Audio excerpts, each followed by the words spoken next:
Los Angeles, California, known for film and television, Hollywood, famous sights, and beautiful coastlines. But there's something else that California is known for. Sasquatch, Bigfoot, Oma, Hairy Man are just a few names that the creature is referred to as. But it wasn't until October 1958, in the Bluff Creek area of Northern California, that a road logger named Jerry Crew casted the first tracks belonging to a creature with large humanoid-looking feet. As a result, the name Bigfoot was coined. But is the legend of Sasquatch today just an isolated event, or is it all over the US? And what about places like Southern California, where it's very dry and has a desert-like environment? Is it possible that Sasquatch can live there? I mean, it's funny because you have reports off the beaten track of what you would call Bigfoot country, and whether we have the proper habitat here, I don't know if that's really true. Maybe it's too dry, maybe there's not enough food. But say, for instance, a person might go from one good area through a desert. Say if it were a pioneer on a horseback, that person might go from one good area where it's rich in water and food to another area that's rich in water and food. But to get there, you have to go through the desert. So that might be the reason why we see reports in areas that you normally don't expect them to have them.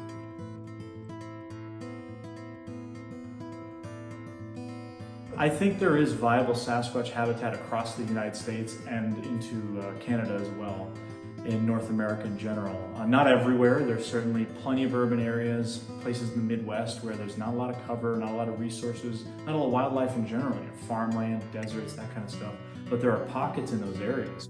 Yeah, like Southern California, the Grapevine, through that zone, definitely Squatch. I mean, it's not like up here, they don't got tons of resources, but there's enough, and it might be a better place to go Squatch, especially with these droughts worsening and worsening. And they got those big lakes there, but if you got, at least 10 miles away from those big lakes, and you get out there like September when it's just bone, like this year especially, when it's bone dry, you might have a better chance going there than up here because there's less places for them. I mean, they could be anywhere, but there's water everywhere.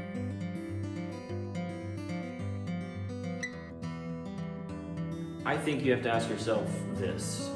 If you decided to go on the lam, or you and your family decided to live in the woods, where couldn't you survive? If you used the right tactics to avoid people, could a family group live in a state like Iowa? What about a state like Washington or Oregon? I think there's tons of food sources in the Pacific Northwest. And if you're going with a Gigantopithecus theory, it's the right location. Something hit a brick wall of a bounty of resources there in the Pacific Northwest, plenty of places to hide and plenty of food sources to be found. But I still think Bigfoot could spread out across the lower 48. And in terms of acreage and space for something like that, in some of the lower 48 that have been populated since the colonial era, you still have like 3, 4, 5 generation farms that are only utilized about 30%. Okay, so most places can support a species such as Sasquatch. But how come there's not more footage of the creature that surfaces? I think that there's not more photos and videos of these creatures because how often do you have your camera out? And let's just say that how often do you have your camera out and with the sole intention of trying to photograph a Bigfoot? Almost never. When do you have your camera out with the intention of capturing something in nature? Not all that much. When I'm in nature, I like to be present. I like to be focused on what's going on around me. I'm not really having my camera out. And then thirdly, I think that all these encounters that you hear about are very brief and fleeting in nature. So how are you going to have enough time to recognize what's going on, grab your phone camera or grab a camera if you have it there, unlock it, get it going, and then record the phenomenon? I don't think that that happens too often.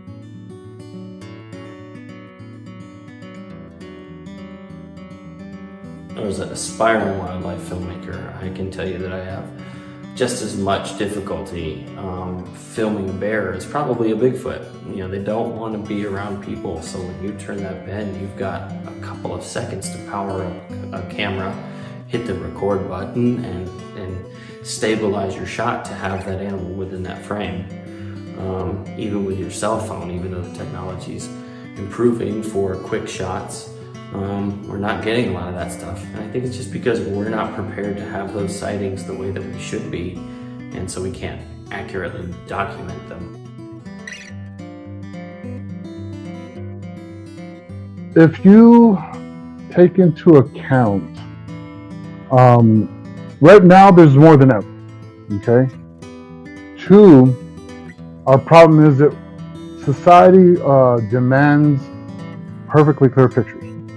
So then you got only so many people actually take the time to go out and look for Bigfoot. Even though if you're in the Bigfoot community, it looks like there's a lot.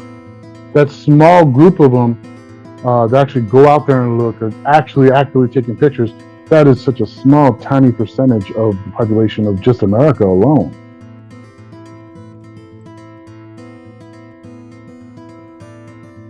I think the primary reason is they're just too quick. You can't get your phone out quick enough to take a picture. It's kind of like, why aren't there any good UFO videos right now? Kind of the same thing. BFRO researcher and Bluff Creek project member Tate Hieronymus and researcher partner Austin Brown were researching an area with recent activity. It was here, the Buck Creek Trail. This very ridge that Tate and Austin went in not knowing what to expect, with doubts that anything would even be in the area. That night would catch Tate and Austin completely off guard. We were kind of hanging out, got everything set up, having some beers, and just kicking back until it got a little later. And we went down the trail, and Tate said, hold on, wait a minute, I'm going to make a call. I think he actually made a wood knock first.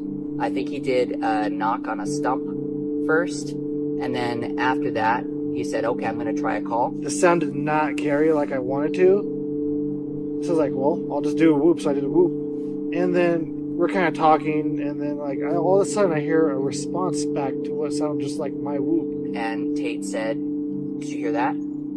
And I said, you hear what? I didn't hear anything. And I was like, dude, I was like, Austin, I heard something. There's this overlook I kind of saw, so let's go back and kind of scan the ridge right there. And I had my headlamp on, and I just started scanning the ridge. And as I was scanning the ridge, I mean, plain as day, it was one of the first things that I saw was 2 big, glowing, yellowish orange eyes shining right back at us. And that's when I started to record with the FLIR. I was frozen. I had absolutely no idea what it was. And eventually I got to the point where I just turned to Tate and I said, Tate, what is that? And Tate couldn't respond very much either. So I was relying on Austin's viewpoint because he was using the headlamp so he could still see the eye shine. And so I'm recording it, not being able to see it. I changed the filters on it, and I eventually aim it down to see because I had my headlamp on too. So I was like, okay, it's still there. So I bring the FLIR back up. At one point, I asked Tate, should I make a call? Should I do a whoop? Something like that? See if I could get some response from it? That's when Austin does those calls. And a few seconds later, he's like, dude, it's gone. I did one, and no response. Finally, I did another one. This one was more aggressive. I don't know why I decided to go a little more aggressive, but I just thought I'll try something different. And very, very intentionally, to what I saw, it just simply turned around and went away. And then we actually fast walked back to the truck. And actually I had the FLIR still recording, and I noticed that when we got back to the truck and I turned it off. We weren't expecting that at all. It caught us completely off guard. At one point, Tate was saying, do you think we should maybe pick another place to camp? And I said, I could use a change of scenery.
what exactly did Tate and Austin film that night?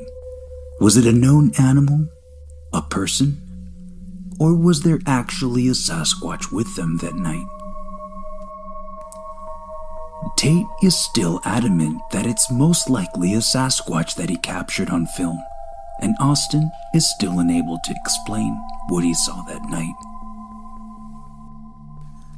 As for me, I was with Tate and Austin this trip back to this area, and have concluded for myself that it's most likely a Sasquatch that Tate Hieronymus filmed that night. Nonetheless, this area has had reports in the past and continues to produce new sighting reports every year. And with research still being done, it's only a matter of time until more footage comes out of this area. And researchers agree, where Sasquatch have been once, they've often returned.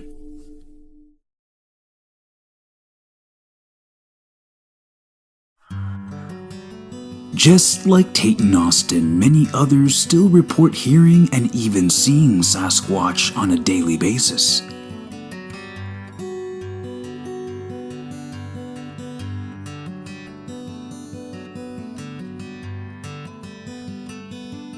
The Bigfoot capital of the world, Willow Creek, California.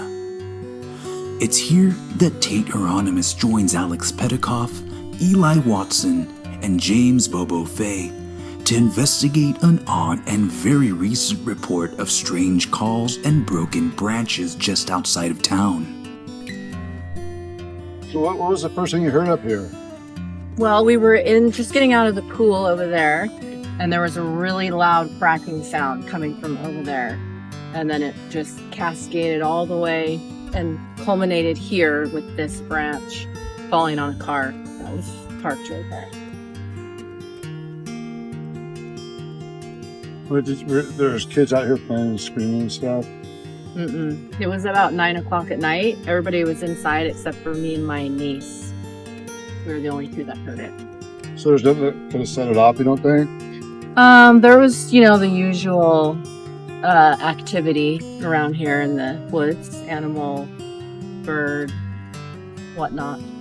So look how big this thing is. I mean, that's like as big as a tree. Yeah, and this is just the end. 9 o'clock Saturday night it came down. Here, check this out.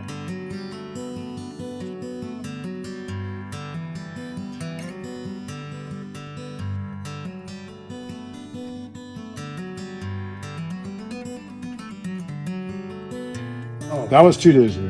Oh, wow. This is today. That's weird.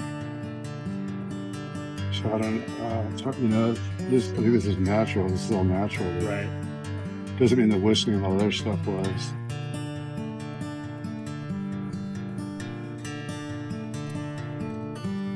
Regardless of the happenings on the property, one thing's for sure, is that this area is undoubtedly Bigfoot country. As the night goes on, things get weirder, and Tate, Alex, and Eli approach the famous louse camp. Tate was in his truck. Eli was in a Corolla. Eli and I, and we had to stop to move rocks. I mean, there's some pretty big rocks in the road, so we just start getting out and start picking them up, chucking them off into the side of the hill. They're landing down in the creek. You can hear them hitting the water, splashing. The only thing illuminating the road are the headlights. And Alex swears he heard something, some sort of grunt up on the ridge above us. I thought I heard something up on the ridge, like first a movement and then like a rah kind of noise. It was tough to tell because there were rocks tumbling down the hill. We don't really put much stock in it. We're moving rocks. It's loud. Our cars are running, And then I pick up a rock. I throw it over the edge. And then I hear Alex say, "Hey, move out of the way." And the rocks start coming down. I hear pebbles start coming off of the top of the hill. And then you start hearing bigger rocks. And then I see rocks about this big coming right at me.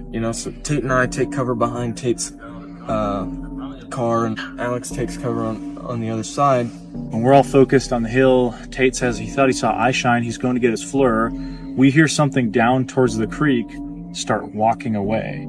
That's the part that really throws me off, because if that didn't happen, I would have just said, you know, a mountain lion or a bear, curious as to what the noise is, came up to the edge, got a little too close, the dirt slid off, you know, there was a little bit of an overhang, you know, if you're heavy. Even I was able to, like, if I stepped just right, part of the cliff would fall off and go straight down to where we were at. I don't want to say it was like coordinated, but it felt kind of odd that it was almost like whatever happened from the hill was a little bit of a distraction. Maybe something was down there and we were throwing rocks, like terrorizing that area, you know?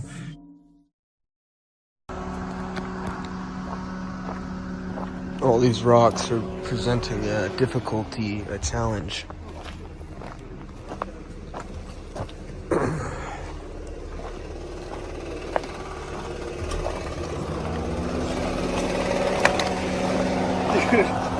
What's up? Oh my god. Did you hear that? Hear what? It's like rolling down the hill, though. There's a creek down there. Thought I heard like a rah. I didn't hear nothing. I want to throw one.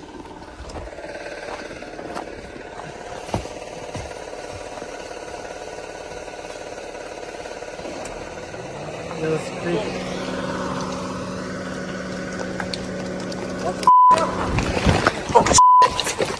Oh!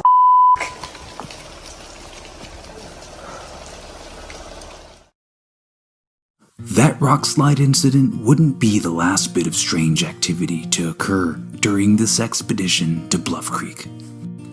As the week progressed, I met up with Tate, Alex, and Eli at the China Flats Museum in Willow Creek. There, we got to see Bigfoot history. The museum was even generous enough to let us look at the original tracks from all around the historical Bluff Creek region. A true honor. This is an original track from Patty on the phone site. That's a first gen? Yeah.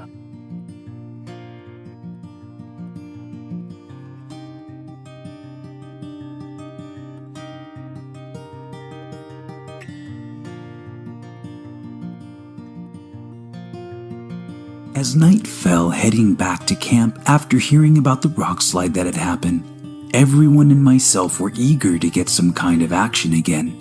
We made a plan and we all headed out to an area known for Sasquatch activity.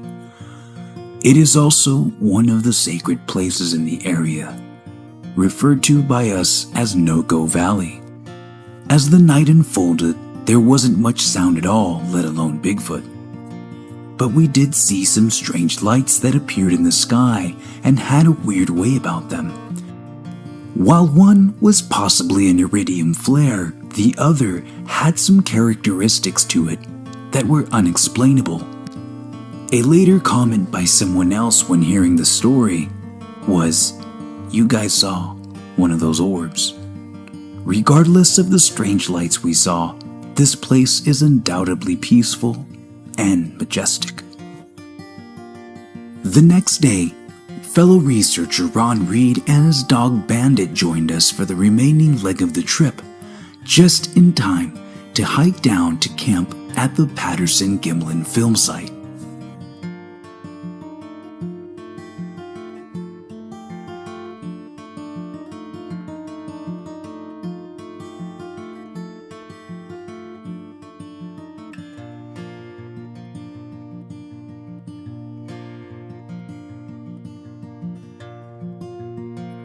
As night encroached, we hear some strange sounds, but unfortunately, nothing we can say for sure was Sasquatch related.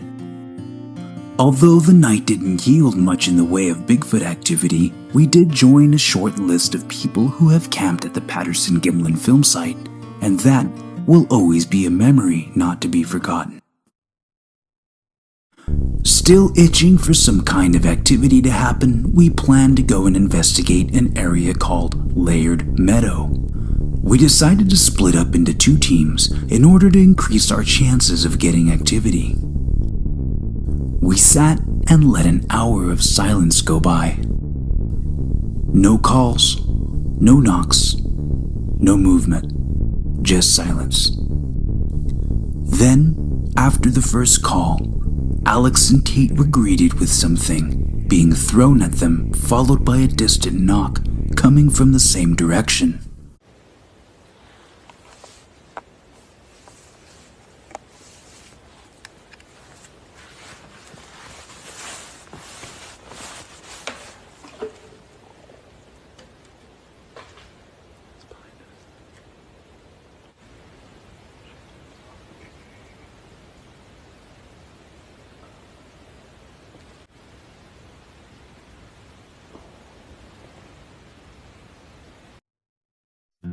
Throughout the night, we continued to do knocks, and we heard a few responses.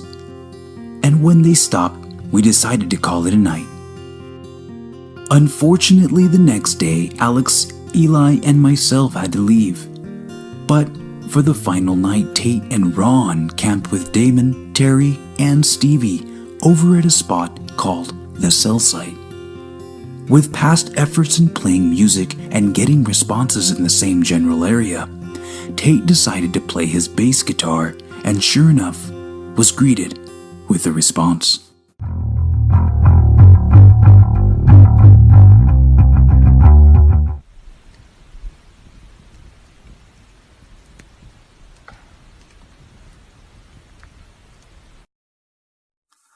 Even though Bluff Creek was full of ambiguous, strange sounds and sights, the takeaway from it is how vast and beautiful this region is, and how extremely possible it is that Sasquatches could be living and roaming the Bluff Creek region today.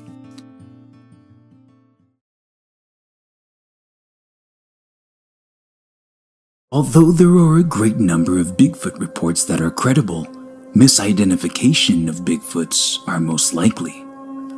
A short glimpse of a bear, a deer, or even a stump. But what about when people say that they couldn't move or that something was holding them down? Was it Bigfoot? Or was it something else? Something perhaps not as elusive as Bigfoot, but something that can be just as scary. I think a lot of those reports were there. I woke up to something, or I was just falling asleep and I heard something. I think a lot of that could be sleep paralysis because I had it happen to me before I even knew what it was. And I swore for years I had a demon sit on my chest, and I was awake because I was totally conscious. But then I found out, I read some articles, and these scientists sent me, that I met through Bigfooting, sent me these reports and scholarly journals on sleep paralysis. And when I read it, I'm like, oh man, that's exactly what I had. I don't think there's necessarily a connection between the Sasquatches and any other sort of psychological phenomenon, whether it's sleep paralysis or hallucinations or anything like that. I personally don't think so. Lots of people do. But again, I'm an evidence-driven researcher, not a speculative one in such a way. Like, I don't chase those down as hard as I do the evidence. Sleep paralysis. Sleep paralysis is the state during waking up or falling asleep. During an episode of sleep paralysis, a person may hallucinate. They may hear, feel, and even see things that aren't there. Sleep paralysis can be triggered by sleep deprivation, psychological stress, and abnormal sleep cycles, which is something that Sasquatch researchers often subject themselves to. So the question is, could some of the misidentification reports of Sasquatch be as simple as a common occurrence of sleep paralysis?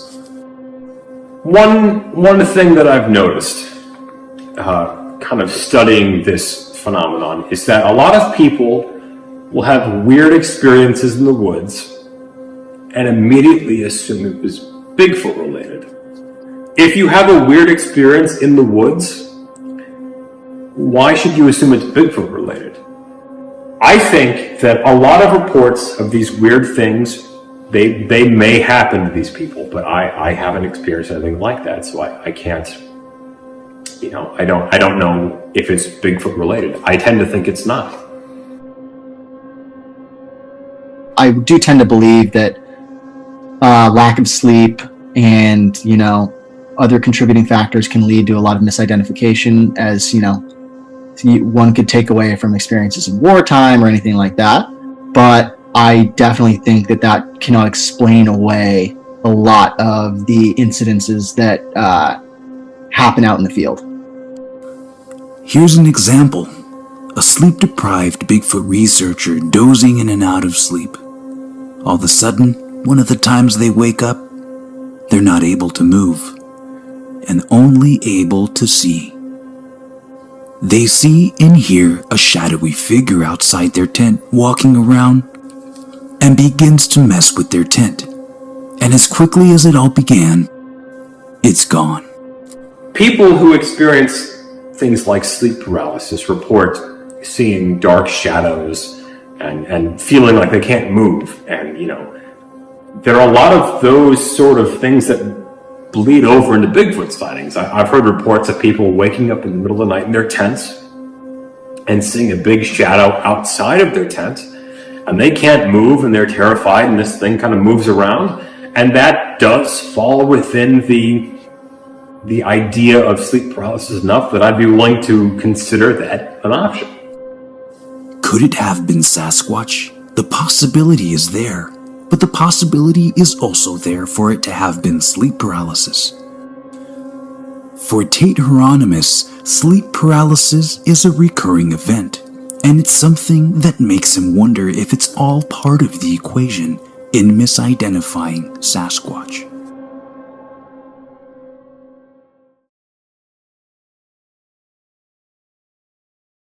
When it comes to places to look for an elusive creature such as Sasquatch, Iowa would probably be very low on the list.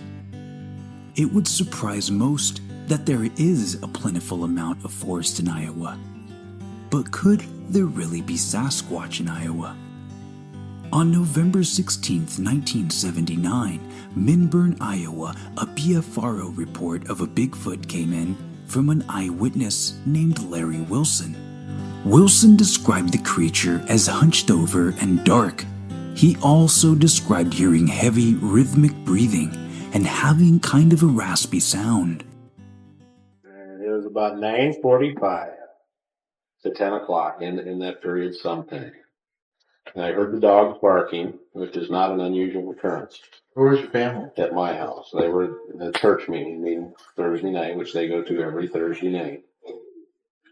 I heard the dogs barking, went out to shut them up and look around. I'm always aware of, prowlers being out or somebody because the dogs bark. Every, 2 or 3 times a week they'll be barking, and I always investigate what's barking at it. The one dog was faced back toward the woods, towards the river. I told her to shut up. At the point that I told her to shut up, she did. I heard a definite sound of which was like a muffled breathing at that point from a long distance away. And I knew it was, a good 75 yards or so away from where I could hear the sound. But it scared me. I closed my patio doors, ran upstairs to the living room window, cranked the living room window open, and at that point, I could hear it, a definite breathing that sounded like the exhaling of a snorting horse, except it was in a rhythmic pattern. It was every second and a half. And within that same time frame of approximately 15 or 20 seconds, when I definitely heard the loud breathing, it walked out from behind the bushes directly underneath my security light. I watched it for 4 or 5 steps that it took, which was probably 4 or 5 seconds. It had a definite swinging of the arms, not a high swinging, but more so than a human walking. I would say that it was shaggy or hairy, but I could not swear to the hair because I couldn't see that fine of details from 130 feet away or so, with just the lighting of a security light. It never made any directional movement toward the house or toward me, no head movement at all. It continued to proceed in a southeasterly direction across my driveway. At that point, I ran to the telephone and called the Dallas County Sheriff. The Dallas County Sheriff Sheriff's deputy arrived about 5 minutes after I called, and we went out in the yard and tried to find tracks to confirm that something had been there. The deputy found the tracks and backtracked it back into the alfalfa field, which is approximately 50, 60 feet from where we found the first tracks. We could find no more tracks in the alfalfa field, and the tracks that was in this one strip of my yard, we could find none after that, after it crossed my limestone gravel driveway. Being from Iowa, Tate Hieronymus went to investigate an area south of Des Moines known as Three Lakes Forest. Unfortunately, nothing happened that night, but Tate knows the area is squatchy. So Tate decided to reach out to local Iowa BFRO researcher and member of the Lowlands Bigfoot Research Group, Steve Moon. Upon request, Tate asked if he can use some recordings of strange howls taken by Steve Moon and Brian Woods in the Three Lakes Forest area. This is what they recorded.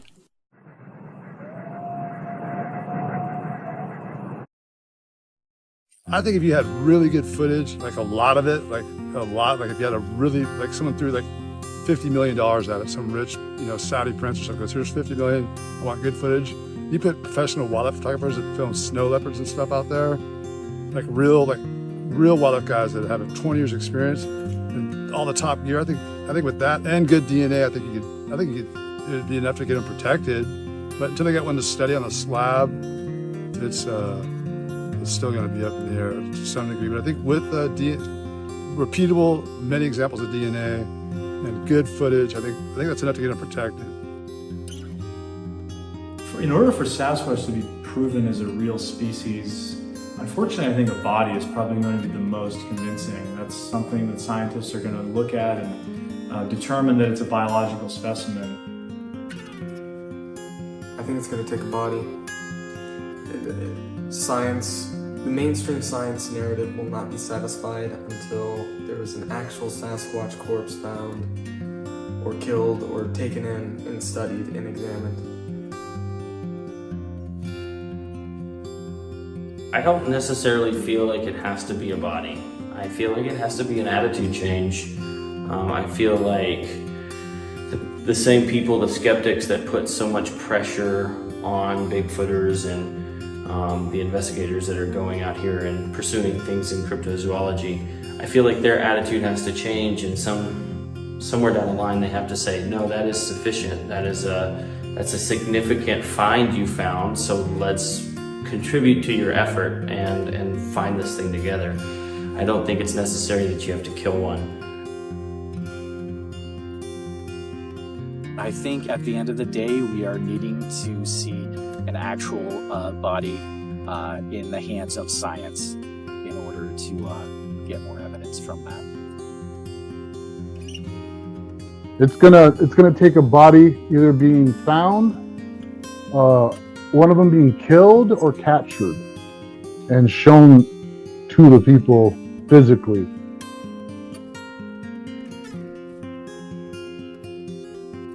For a complete scientific acceptance of it, yeah, it's going to take a body. I think pictures are just going to keep adding to the mystery of it. Video is going to keep adding to the mystery of it. As sad as it is to say, I think it's going to have to be a body. I think it's going to have to be someone's going to have to put one down, as sad as it is. But if you're like me, you believe that it's not a sole individual, that it is a species. There might, we don't know how many of them are out there, but I think it's going to take a body, and we're going to have to identify it through science and be, this is not a known species or this, that, and the other, whatever that process will be. But I think anything short of that, you're just always going to have naysayers. I mean, it's a perfect example. Look at COVID, for example. You could give everyone all the data in the world and people can still deny it. But, now we're talking about a cryptid that, I mean, people are really not going to believe it until you really show them some hard evidence. At the end of the day, proof is only going to come in the form of a dead animal or a large part of the dead animal. I don't advocate it personally. I'm not really here because I'm not going to pull the trigger. So I don't think it's appropriate for me to say it should be done. But I also am not naive. That is what it's going to take. No matter how much evidence we collect and gather. It's all useless, basically, until we have a body. Mainstream science needs a body. You know, you need something you can put on a table and cut apart and dissect and analyze. Like those were the rules set up by science hundreds of years ago, and those are the rules that we have to follow.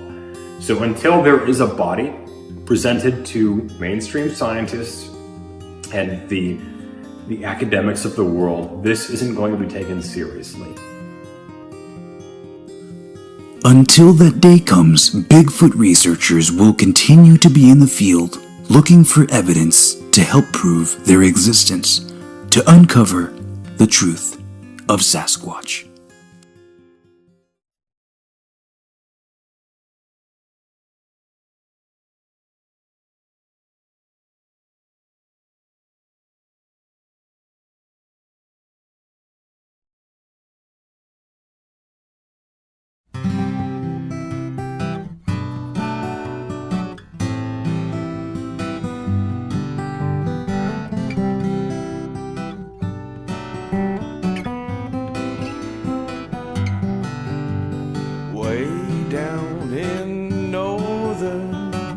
California, there is a place way back in the wild mountains, up a valley with a creek called Bluff. Looking through the evergreens, goes on forever it seems. Found a camp to stay for the night and meet some friends by the firelight.